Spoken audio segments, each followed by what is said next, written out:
Hey, everybody. So we recorded this Black Phone review about a year ago. So we may say things that are outdated or have changed. So I hope you excuse us for that. But we hope you still enjoy the podcast on a review of the Black Phone.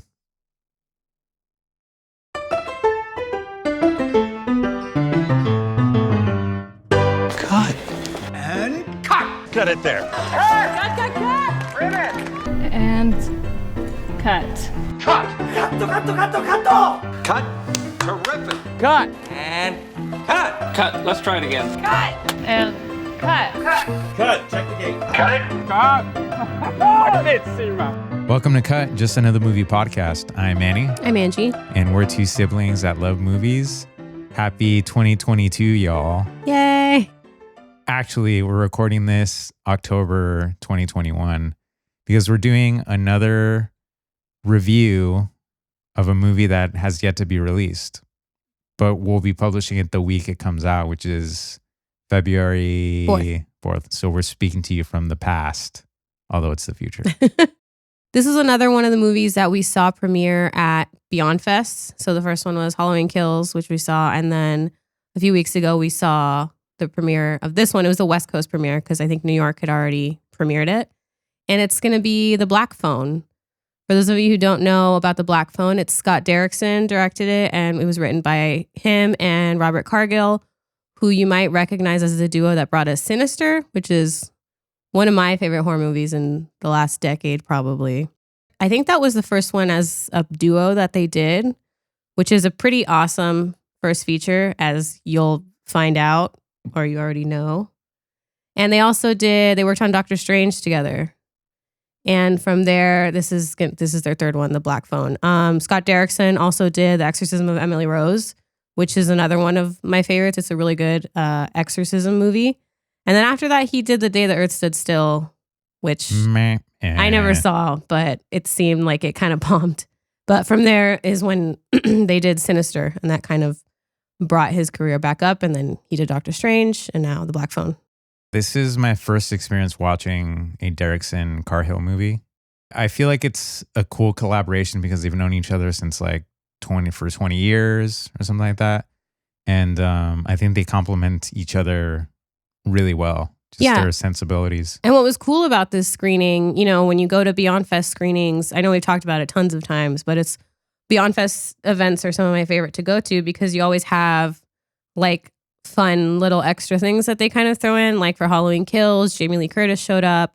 They always throw out a bunch of freebies. They'll have Q&As. So for example, for this one, they had a Q&A with Scott Derrickson and Cargill, moderated by none other than Mike Flanagan, who did Midnight Mass, Haunting of Hill House, Bly Manor, Dr. Sleep, Ouija, Origins of Evil. I could go on forever, but it was really great to see all three of them, actually. Before we get into our review of this film, we split up these into half spoiler reviews and half non-spoiler reviews. So the first half is usually a non-spoiler review, and then we'll do an audio cue, like for Halloween Kills. We had some stabby sounds. And then for when we did Old, it was like wave sounds, I think. So I don't know what we're going to do this time. Have you thought of anything? You do telephone ringing. Yes. Perfect. There you go. Done. So we'll do a telephone ringing sound. We'll warn you guys just in the nick of time so you can turn it off and then watch the movie and then come back and listen to the spoilers. So here we go. So let's begin with the spoiler-free part of The Black Phone. So like Angie said, this film was directed by Scott Derrickson, starring Ethan Hawke as the grabber, Jeremy Davies as Mr. Shaw, Madeline McGraw as Gwen Shaw, Mason Thames as Finney Shaw, and then the hilarious James Ransone as Max. What was your first exposure to this movie? Was it me telling you about it? Yeah, it was you. No, actually, I think I saw the poster. Okay. Which was like the silhouette of Ethan Hawke, right? It's like his face with the mask. I thought it was him in the doorway. That was one of the first like stills that came out. Okay. Like the production stills. So that still, I think, is the first thing that I saw. Okay. Because you couldn't see that he was wearing a mask at that point. It was just him like in a door and he was like backlit. Yeah. And you couldn't really tell what he was wearing. Mm-hmm. But I think that was like my first exposure. And since we saw the film before the trailer had even been released, because it was just released a few days ago, I really had no idea like what to expect. So obviously, to me, it was just more like Ethan Hawke is a bad guy. He's doing some bad things, and that's pretty much it. And like I said before, this is like my first exposure to a Derrickson film. So obviously, I knew it was going to be scary and ominous and whatever, but I'd had zero expectation. I don't remember what exactly it was. I just remember because I follow Scott Derrickson and I follow Cargill on Twitter. And I think it was Cargill saying something about how like their next project was like Ethan Hawke as a bad guy or like something like that. And I was just like, oh shit, that sounds cool. And then so they announced Ethan Hawke was going to be the villain. They announced James Ransone was going to be in it, who I love from the Sinister movies. I think he's great. So I was really happy to see him in this movie, even though he's in it for like a really small amount of the movie, but he makes such an impression in the movie. So when I saw that, I was like, okay, cool. And then I kind of forgot about it because they announced it a while ago. And then, like you said, when those production stills came out, I was kind of just like, oh, that's right. That movie's coming out. And then we saw the poster and I just kind of got more and more excited about it. And like you said, we went into it not knowing anything really about it. Like, I don't even think I looked up synopsis or anything like that. And we just didn't see the trailer. And I kind of think that's the best way to go into it. Because like you said, the trailer just came out and a lot of the movie is in the trailer. We'll kind of go into detail as to what in the spoiler part of the podcast, but I would avoid the trailer if you can. It really focuses too much on some of the key moments and key scares, if you want to call them that, of the film. And I think we talked about this during For Hollywood Kills, that the trailers tend to nowadays spoil a lot of the movie and show you most of what you're about to see before you even sit in the theater or watch it at home. Especially for horror movies, which a lot of it is like you need to see it in the theater, like especially with big scares or with Halloween Kills, big kills and stuff like that. But when you see like a lot of it in the trailer, you're just kind of like, well, I guess. So knowing Scott Derrickson films, what were your impressions leaving the theater? Did this one live up to his body of work or not so much? It did. I really enjoy the look of the movie. And it kind of goes hand in hand with Sinister. Like they're both kind of like gritty looking. Granted, Sinister takes place in present day, whereas the Black Phone takes place in like the 70s, late 70s, yeah. Which is totally my thing. I love the 70s. So I was automatically like down with that. Like the soundtrack's really good.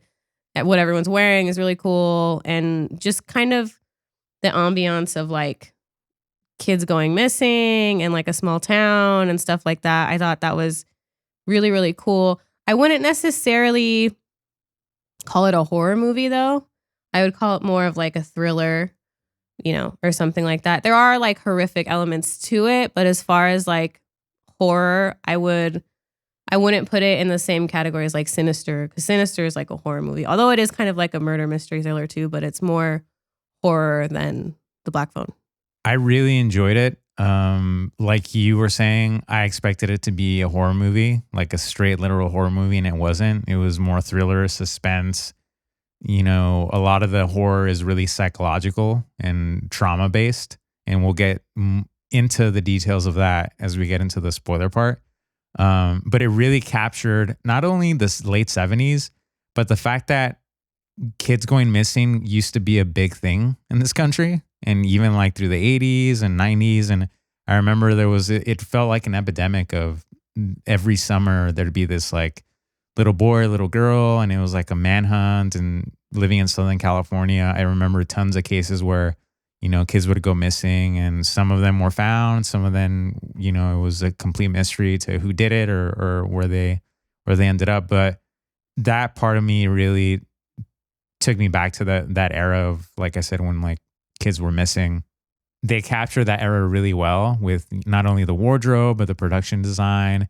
And they made it seem like, you know, that it wasn't fabricated. Like I like Stranger Things. I'm a fan of Stranger Things, but some of the 80s nostalgia feels very fabricated and very like, you know, kind of neon and very bright colors. Like and like, I remember the 80s. Not all of that was like super in your face, like primary colors. Yeah. And the late 70s here, even though I didn't live through them, they look more lived in. You know, it doesn't look very pristine like some 80s movies that have been done nowadays. Cargill mentioned it it was either him or Scott Derrickson that were mentioning it in the Q&A, that's exactly what they were saying is what you're saying, is that a lot of times when a movie portrays like the 80s or the 90s or 70s, it's like the kitschy version of that era, Exactly. like the Party City version, basically. And what he was saying is that, you know, people in the 70s still had couches from the 60s and like shit like that because couches last a long time, or like the TV set is still an older one. And so I think that lends a lot to how genuine it feels and how, like you said, lived in it feels. It feels more like you're in that era as opposed to like a nostalgic version of that era. And I think it helps too that they lived in that era. They were kids in, you know, the 70s. And so they picked up on things that people that necessarily didn't live in the 80s or 90s would pick up on. And so I think that also added to the look and feel of the film. And even though the movie was shot digitally, there are moments in the film that are kind of like flashbacks a little bit that were shot on like VHS-y. But like 8mm, Yeah, 60mm, yeah. really grainy, kind of like home, like your old 8mm home movie camera to show some of the narrative of the movie.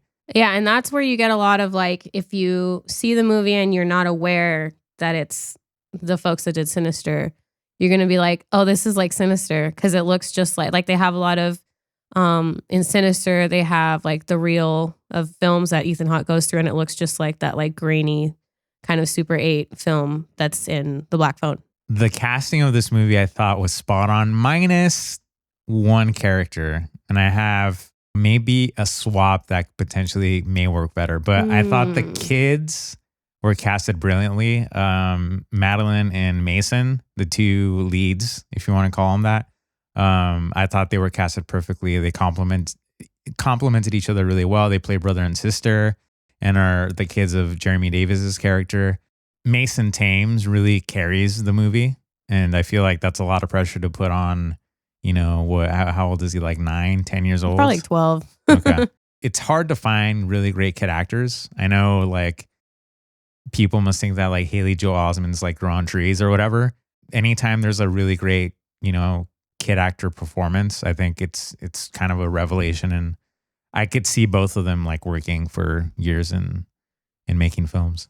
Yeah, same. I was really surprised by it, especially by Madeline, who plays Gwen.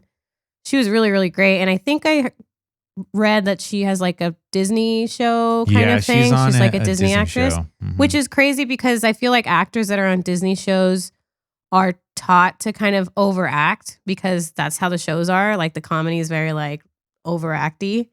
And so just to see such a genuine performance from her in this movie, like genuinely really, really good. There's especially one scene that we'll talk about later that they'd mentioned in the Q&A where I was just like, damn, this girl's like really good in this movie.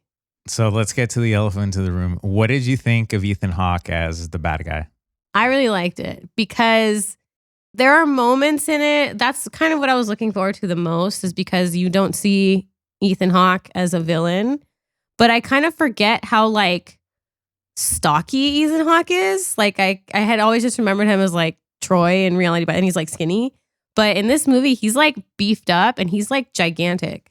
I'm not spoiling by saying this part, but in the trailer, there's a scene where he's like sitting on a chair and he's like shirtless. And at one point, he told Scott Derrickson, because he had to come off, I don't know what movie it was, but he basically told Derrickson, you know what? Like, I'm in shape. I don't mind taking my shirt off, you know, if you want to do something like that. I'm thinking it might have been training for like Moon Knight, maybe. Okay. With Oscar Isaac. Because I know they were doing them, I think around the same. If it was during COVID, I think there was like maybe pre-production stuff happening at the same time. So it might have been that. That would make sense. But it was really Ethan Hawke's idea. Yeah. To do that whole scene where he's like sitting on a chair, and it works because shirtless. it's really creepy. Yeah. But yeah, you have this scene like when you first meet the grabber, and it's in the trailer too, so I'm not really like spoiling unless you haven't seen the trailer. And it's just like it's Ethan Hawke and like the way he's like laughing and everything, which like from a certain point of view is kind of creepy the way he does it, but it's also you want to trust him at the same time because it does sound kind of like just like a normal guy. Like playful, just very playful. adult And guy. Ethan Hawke has always kind of had that sort of like playfulness about him that can be really sinister in the movie, the way it's played. At least that's what I thought about it. There are moments that I really buy him as a bad guy. But one of the things that was brought up in the Q&A was that Ethan Hawke was hesitant to take the role because he had never really played that many bad guys before. And that's what I was thinking too. Is like, I can't remember a movie where he was like the bad guy. And if it is, it's like maybe like 1 or 2 films. But off the top of my head, I couldn't think of one. And so he was hesitant to do that. And I don't know, his performance sometimes felt a little bit forced to me, especially when he is wearing the mask. And I feel like he kind of went over the edge a few times. And so it felt to me a little forced. And sometimes I would start laughing because it was like, Ethan Hawke is playing like costume, with his kids and like trying to be this bad guy. Yeah. And I wasn't really buying it at times. Like, it's not terrible. Like, I'm not saying like I hated it or anything, but yeah, there were some times where I kind of didn't buy the story because I kept thinking it's Ethan Hawke in a mask. That's trying fair. to like sound creepy and scary. And whereas I was like, it's Ethan Hawke in a mask. Oh my God, it's great. Yeah. Right. Like we mentioned earlier, a big thing that happens in the movie is about kids being kidnapped.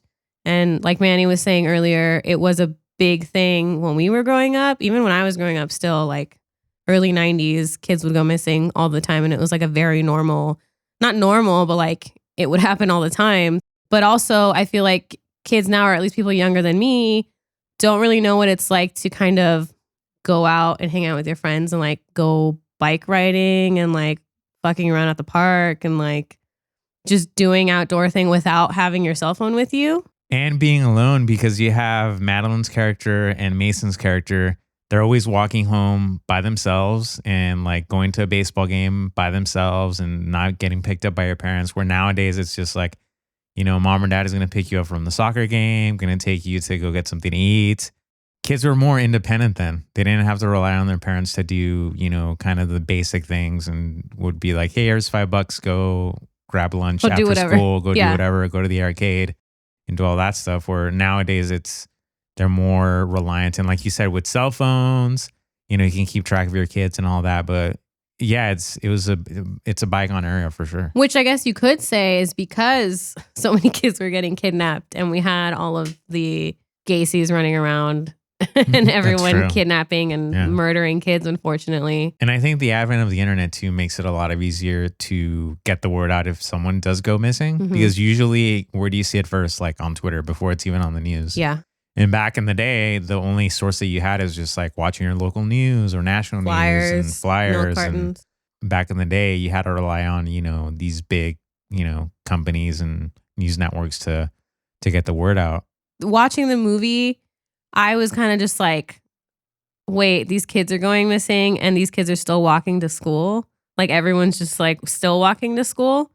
Whereas like, maybe it was just our mom that was crazy, but like, if that was happening when we were growing up, our mom would never let us go outside, like ever. She'd be like, okay, I'm taking you to the door of the school and bringing you back. So after all that kid being kidnapped talk, let's go ahead and get into the spoiler review part of the Black Phone. So I'm going to insert phone ringing right here. This is your 10-second alerts.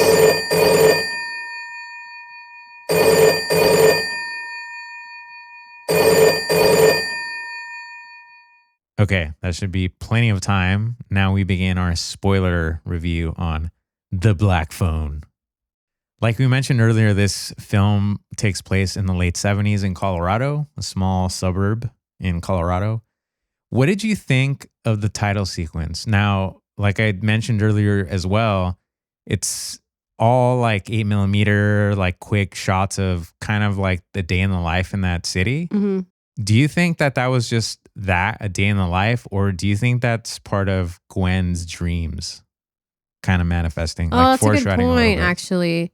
Well, now that I hadn't thought about that, but since it is in that Super 8 kind of filming, I'm thinking it is, because that's the only time we really see that kind of film in the movie is when it's her dreams or her premonitions or whatever she's having.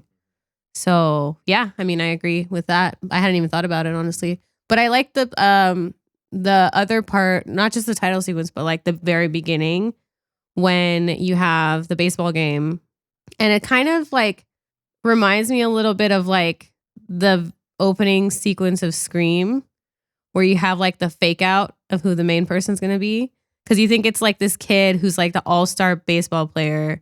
And he's just finished a game. He's won the game. He's liked by everyone. Everyone's like waving at him. And then he's like riding his bike to, I can't remember what song it is, but it's like it's almost Free like. Ride? Was it Free Ride? I think it is Free Ride. Yeah. So he's riding his bike along in his little town. And then you see the black van pull up and then it kind of just fades to black. And then you realize that he's not the main character. And so I liked that as being kind of like the first instance that we see of the grabber. Because we don't really see him until like well into the movie after he's kidnapped like two kids already. Probably after a third of the beginning of the movie. Which I really like because they did the same thing in Sinister where you don't see the bad guy until like way into the movie. Like everything you see before is just kind of like flashes. So similarly in this one, especially like when they kidnap the second kid, you just kind of see a blurry someone walking with the balloons and you don't really see his face. Even when Finn gets kidnapped, you still kind of don't see his face because it's obscured by like glasses and like makeup. But we don't really ever really see his face until like the end of the movie pretty much. And I remember I brought up the point that the first time you do see the grabber, Ethan Hawke's character, that he's wearing like glasses. Yeah. And you were like, no, he wasn't. Yeah. Like, and because we were like going back and forth, was he wearing a mask? Was it just his face? And yeah, he's like he has white makeup on. I knew he was wearing makeup. And then he's wearing sunglasses to kind of cover his eyes. Because you never see his eyes until the first shot of the mask. Yeah. You know, and that's how you could really see. I want to shift a little bit to talk about Finney's sister, Gwen. And this is another thing that I was kind of interested to see what you thought about. Early on when Finney goes missing, we find out that she has dreams that are kind of like premonitions or like dreams that are true or, you know, stuff like that. And we find out that her mom had these dreams too and that her mom's dead, but that Gwen also has them. Did you like that? That was like the only explanation we got was just like, oh, Gwen has these dreams and they just happen to be true and her mom had them and that was it. 100% yes. I did too. Yeah. I love that you don't have to over explain it. You're just like, that's it. Like that's what it is. That's what it is. Deal with it. Yeah. We don't need an origin story. We don't need to make 3 other movies based on her mother and where she got her special powers. I don't even think we find out her mom's name. No. Yeah. I don't think so. But I like how it's a catalyst to Jeremy Davies, who plays her dad, his alcoholism and his terrible life because, you know, he's an abusive dad. There's a scene where he's like, you know, has a belt and is like beating her in the kitchen and Finney's watching this and he's about to like, you know, he's pissed off and about to cry. And it's a really hard scene to watch. But also that was a thing that happened back in the day. And that was another thing that they brought up in the Q&A that, you know, back in the late 70s and even when I was growing up, parents would just hit their kids. Totally. I remember ridiculous reasons. Our dad would always threaten. He never did, but he'd always be like, I'm going to grab the belt. I'm going to get the belt. And it never happened. But for some kids, it did happen. Jeremy Davies tells Gwen to repeat like, what does he say? It's like just like 3 my times? Dreams are just dreams or something like that. Yeah. And she basically tells her to repeat it 3 times. And I think that was really difficult to like watch because like she's just breaking down and is terrified of her dad. And, you know, Finney's in the background watching that. And he just basically, he's doing it out of love because he doesn't want Gwen to end up like her mom who committed suicide because her mom had seen a vision where she ended up killing herself. And so she did it. Yeah. And she couldn't tell reality from her dreams. Or exactly. Whatever. Yeah. So it is coming out of that trauma that he experienced. But obviously you shouldn't do that with your kids. Yeah. And in the Q&A, they mentioned that the actress Madeline in that scene, I think they said they only had to film it once, or at least the end of it, which is great because that would have sucked to film more than once. Because she says like, my dreams are just dreams. And she says it 3 times. And the third time she gets mad and you can like see it in her face. And that was where I was like, damn, this like actress is really, really good because she just kind of did that without any direction. Every time you see Jeremy Davies in something, you're just like, that's that guy. But like, you can't really tell it's him. He just kind of like disappears into whatever role he's playing. He's like the Judy Greer, but as a dude. Like with Judy maybe but for Judy like Greer scary characters. is more well known. But Judy Greer is like a great actress. But if you tell regular people like, Judy Greer, hey, do you know Judy Greer's in New Halloween Kills? It'd be like, who? It's not Jamie Lee Curtis, right? But he's kind of a character actor, and he's always just great as a supporting actor, and he never has really gone his due. You know, he's really gone that credit. He's never been that like lead where you like recognize him for that. He's just always in a supporting character, but he's always fucking great. I still want to get a cameo with a 50-minute Jeremy Davies cameo. Yeah, talk about that quickly. I found that out on Twitter. I don't even know how I found it out. Somewhere on Twitter where someone had bought a cameo for their friend and it was like 50 minutes. And then everyone was like, yeah, I got one too. It's 50 minutes. And he just like does all this like research and like asks you all these questions and like goes on these like, I tried to watch one of them, but I was like busy. So I couldn't watch the whole thing. And when I looked it up, he was like, his cameo was off. So you couldn't like request any cameos. But I was like, I need to sign up for subscription so that I can find out when he's doing them again. I would love to hear what he says. I feel like he's just a big ramble of just everything. The universe. Like, yeah, I can only imagine. But here's where I question the casting of Ethan Hawke a little bit. And I told you, maybe if we swap two characters in the roles, maybe it would be better. What if you swapped Jeremy Davies as the grabber and Ethan Hawke as the abusive dad? I feel like it would be too easy. But also Jeremy Davies isn't as stocky. He's like granted they're kids, so they're not hard to like take. But they're like preteens, especially like the kid in the beginning. He's like an adult. Almost. I think you could bulk him up a little bit. I don't think he needs to be like super beefy, but just enough to where he has like some definition in his like. I think it would be too obvious though. Because of course Jeremy Davies is going to be the kidnapper. Well, speaking of obvious, that kind of fake out to you, the revelation of Jeremy Davies as their dad, when Finney's having breakfast and you just see someone behind a newspaper. And then the camera just kind of tilts up as he brings a newspaper to and there's that close up of his face. I was like, oh, he's the bad guy. Yeah. He's it's him. It's him. That's going to be the big twist. I thought so too, because he's acting kind of shady for a little bit, right? And he's just like, what? But then I knew it was Ethan Hawke already. So I was like, I know, but at first I thought maybe this is the fake out. Maybe it's being sold as an Ethan Hawke movie and he's the bad guy, but the real bad guy. I mean, in a way, it kind of is. I guess. You know? Well, he's one of the bad guys. Yeah, he's one of the bad guys. Earlier, when I was talking about the actress Madeline Gwen's visions, I was talking about how they're filmed in like a Super 8 kind of, it looks like filming in Super 8, like they did in Sinister. Just like Sinister, how you can also tell this is like a Scott Derrickson production is there are a lot of dead kids that come back throughout the movie, like as ghosts that are meant to help Finney escape the clutches of the grabber.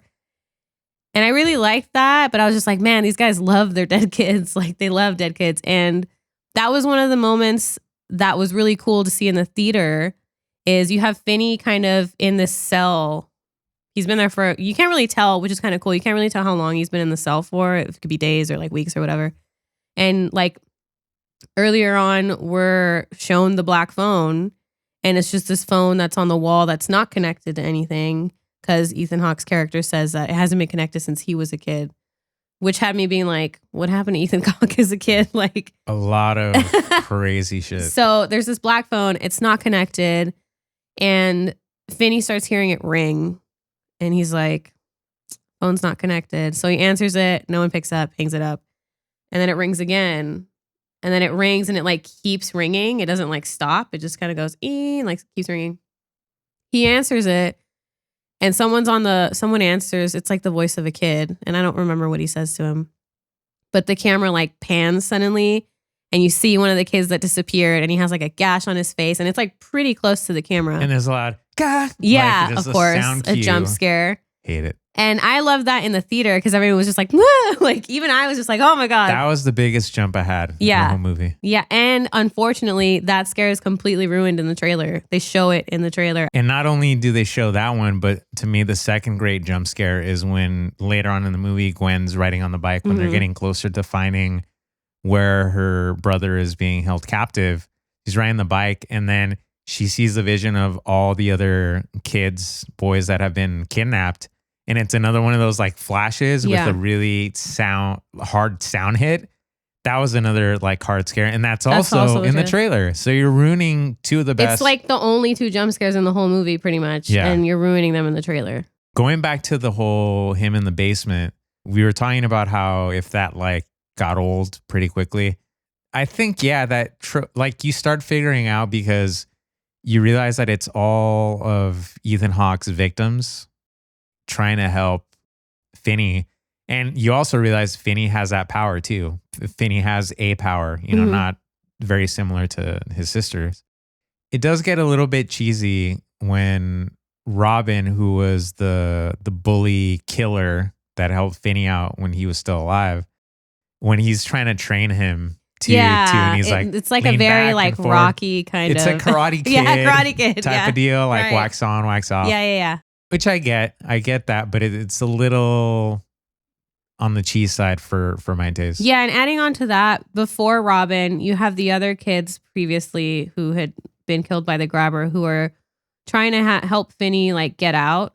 So the first one is like, there's like a cable up against the wall and you can use it to like bring the window down or something like that.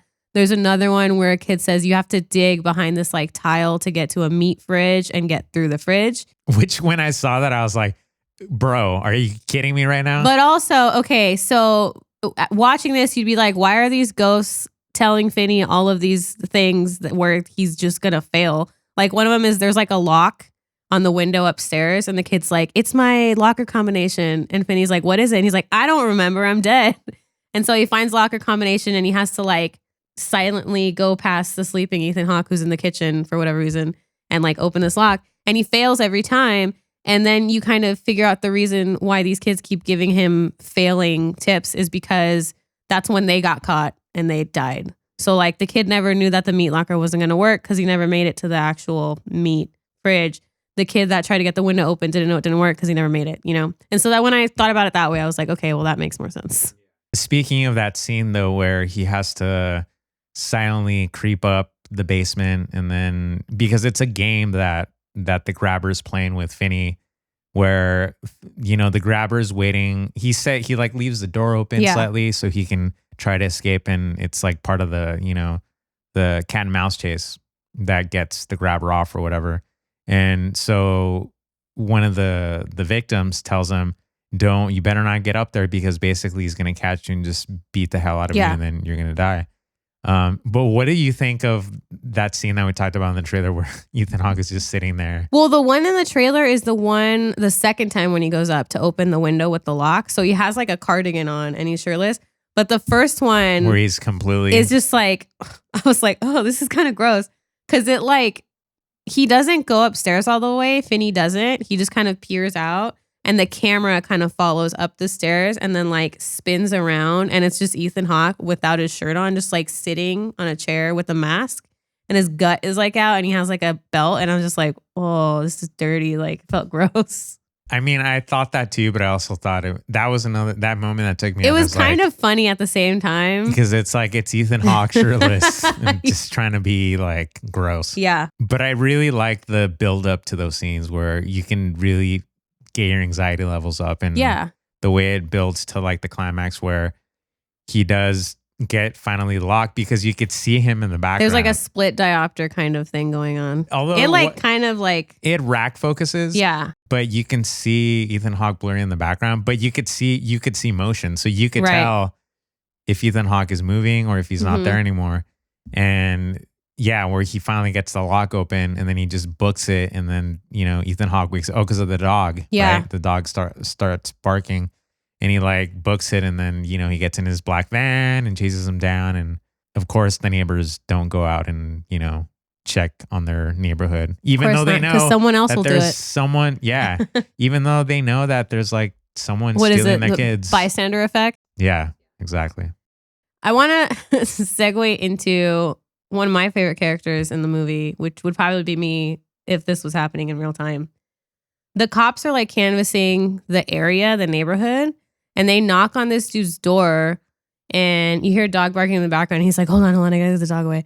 And he answers the door, and it's James Ransone, but he has like this like hideous 70s shirt on. Which, not to interrupt you, but is that the same shirt that Ethan Hawke goes down to the basement to visit Finney at one point? Oh, I don't know. I didn't notice. I think that was the giveaway to me because I realized, wait, wasn't Ethan Hawke's character wearing that when he went down? I'll have to watch I don't it know. again. So comment. James if you saw Ransone that. answers the door as his name is Max. And they're kind of asking him about what's going on. And he's like, oh my God, I'm so glad you guys are here. Come in. And then you see he has this like layout on his wall with like red string where he's like, okay, I figured it out. These kids got kidnapped here and here, which means the grabber has to have a house here and it has to have a garage and it has to have a basement. And he's just like completely talking and rambling. And the cops are like, whoa. And like, I don't know what they ask him, but they kind of realize, they figure he's like a dead end. So they kind of leave and they're like, thank you for your time. And they're like, also, next time be sure to clean up before you have company. And then he looks down at his like coffee table. There's like racks of cocaine and he's just like, damn it. And so he like sits at the table and then he goes and he like does another line of cocaine, which I thought was so hilarious. He's only in the movie for like maybe 5 minutes total, but it was just like so funny. And I'm so glad they put that in there. Yeah. And I feel like it added some levity to another otherwise like very heavy movie. Yeah, it added subject some matter and nice all that. comedy. But And I did not see that coming at all. I didn't either. I got kind of confused because right after this scene happens, so he does the line of coke and then the camera like pans down under and then it's the basement. And so I was like, is he in cahoots? Like, what is the deal? Or was this just a bad transition to a different scene? So like, I didn't really understand at first. And then they kind of mention that Max is the grabber's brother and they like live together. And I was just like, oh, fuck. Okay, I guess that's what it is. I figured that he had no idea. And I figured like there was a tunnel or something where the grabber was like inadvertently putting them below that house and like that Max had no idea. Yeah. But I didn't think that they were related. I didn't think that, you know, that later on you find out that like they were brothers and all that. But I thought he was just like an innocent bystander and had no relation to the grabber. Jesus, what the fuck is probably my favorite line in the whole movie. Gwen is desperate to have a dream where she can figure out where her brother is and have a vision of to get the grabber and find her brother. And I think out of frustration, I don't remember the exact scene that leads up to it, but there's a moment where she just kind of like looks up and like says like, Jesus, what the fuck? And she's holding a cross because she's been praying, you know, over and over again to get it. But just to hear that out of like, I don't know how old she is, like 9 or 8 years old, was like super hilarious and funny. And it got like a great crowd reaction. Mm-hmm. Going back to how you talked about how, you know, the victims' ghosts are giving Finney's tips and it's basically them trying to escape but failing. What I liked is how even though Finney didn't get anywhere, he has to combine all those ideas and figure out for himself because Robin is the last ghost that comes to him and basically says, this is the last time you're going to hear from any of us. And now you have to figure out on your own. Right. And so I like that little kind of mini montage where he's like grabbing the cable and like setting up. Very like Home Alone-y. yeah, exactly. Yeah. Getting these traps set up for the grabber. And then even before that, Max finally, the grabber's brother, figures it out because he looks at a map and he notices the neighborhood's getting narrower and narrower. And then he realizes, wait a minute, like my house is literally like in the center of that map. He's like, oh, fuck. And meanwhile, Finney's under the basement getting everything ready. And so he goes to this door that's never been open. And he's like, please no. And he grabs the door and he basically opens it. And then he sees that it leads to a fucking basement. He goes down the steps and then Finney's finishing setting everything up. And Max goes down there and he's like, oh my God. And Finney sees him and he's like, dude, I can't believe this. Like, it's like right below. He's like, wait, let me tell you how I figured this out. Yeah. And right as he's about to explain, comes down Ethan Hawke with a fucking axe and like blows him over the head. And then he just fucking tips over.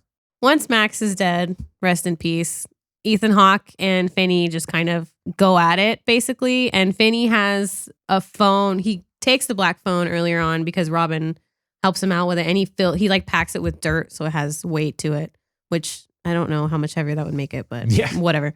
He starts beating Ethan Hawke up a little bit, but Ethan Hawke still kind of manages to grab him and they kind of tussle around a little bit.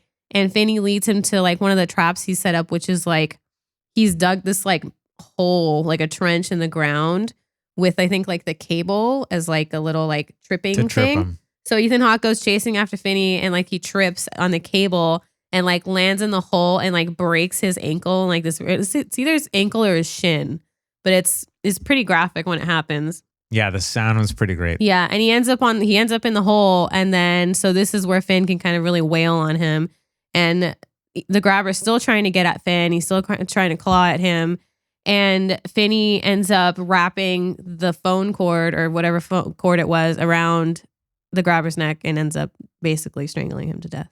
What I really loved about that is that it wasn't just a straight up kill, but as you know, Ethan Hawke's character is about to die, he starts hearing the voices of his other victims and basically saying, once you get into the afterlife or wherever you go after you die, this is just the beginning of us torturing you. Yeah. You know?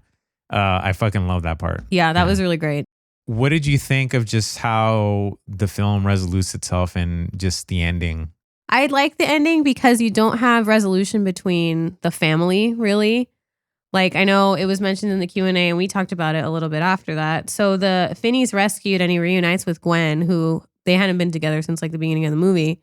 And their dad, Jeremy Davies, comes up and is kind of just like, I'm sorry. Like, I'm so sorry. And they're in the back of the ambulance. And their dad just kind of like drops to his knees and just says, I'm sorry. But the kids never really say, okay. Or like they never say anything really. They just kind of like look down at him. And that's kind of how it ends. Like, it's just the camera just kind of goes back and you just see them at the ambulance. And I like that there was no resolution. It was just kind of like, well, now Finney's safe. So now we have to face all this other shit that was going on before he disappeared. I think if it would have been a like group hug and like, oh, everything's forgiven, everything's wrapped up in a nice kind of bow, it would have negated everything that Finney and Gwen had been through.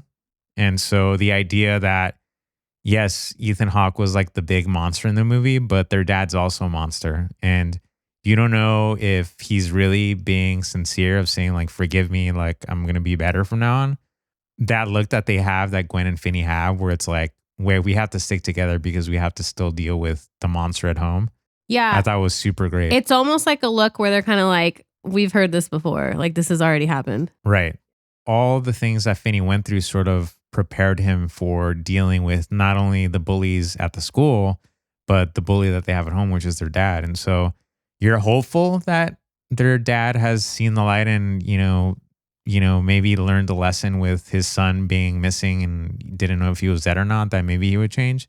But at the same time, you can't expect that, you know? Yeah. And I feel like Finney and Gwen are better equipped to deal with the monster at home because they've already dealt with, you know, the monster that was running around killing kids. And Derrickson, during the Q&A, really brought up the idea that this movie came out of his trauma as a kid. He talked about how he was in deep therapy when he started getting the idea to write this movie, because it sounds like his dad was abusive as well, and his life growing up was filled with bullies and was very mirroring into Finney's life.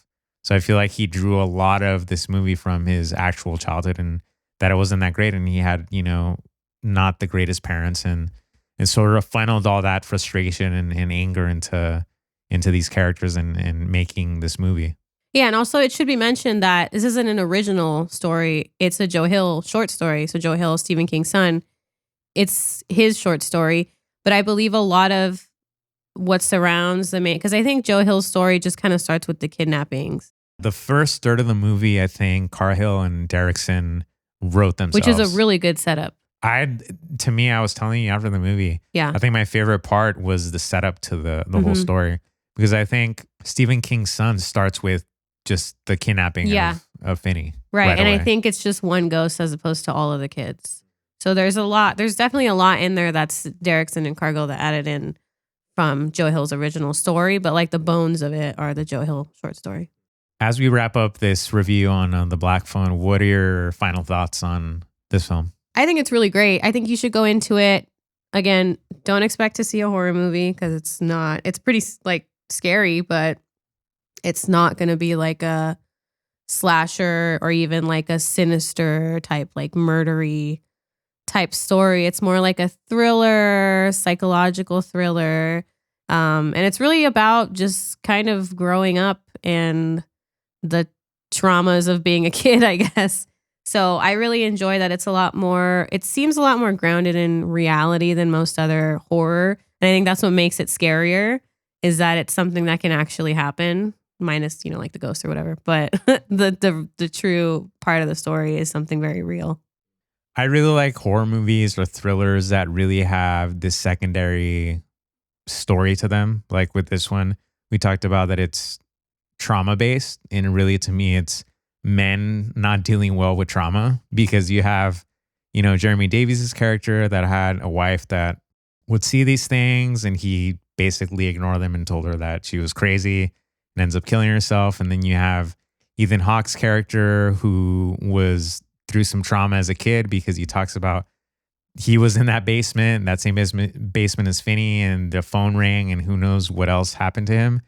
And rather than choosing to get help and to sort of, work through that trauma, they end up taking out on other people. And that's like the worst case scenario. So to me, it's all about that. It's about, these dudes that could have chosen to go left, but they ended up going right and taking it out on these kids, and these kids being better than them and choosing that path of, we have abusive parents and we have this dude that's been killing kids, and we've been through this all together, but we're going to choose to have a better life and be stronger for it. So I really love that message of the movie. And even though there is supernatural elements to it, but it supports that core idea that, this is a film about people dealing with trauma and how they're going to react and how they're going to face it for the future.